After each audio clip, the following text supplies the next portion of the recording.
எதுலயும் வந்து லேக் ஆக போறது இல்லை, ஃபர்ஸ்ட் விஷயம்.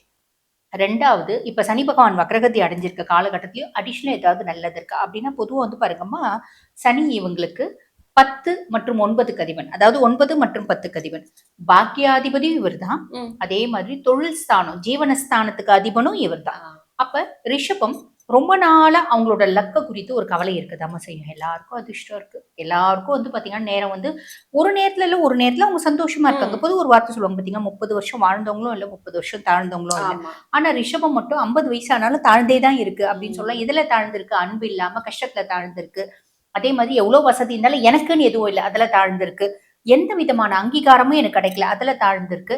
ஆக எல்லாமே வந்து விஷயத்துலயுமே தாழ்ந்துதான் இருக்காங்க. காரணம் என்ன அப்படின்னா, நல்லவங்க பொதுவா ஒரு வார்த்தை சொல்லுவோம் பாத்தீங்கன்னா, நல்லவங்க எப்பயுமே கெட்டு போயிட மாட்டாங்க. அது நானே எப்பயுமே சொல்லுவேன். ஆனா நல்லவங்க அந்த கெட்டு போக மாட்டாங்க அப்படின்றதுக்கான காலத்தை அனுபவிக்க போறாங்க. நல்லவங்களை கடவுள் அதிகமா சோதிப்பாரு, கைவிட மாட்டார். அந்த கதை தான் ரிஷபத்தினோட கதை.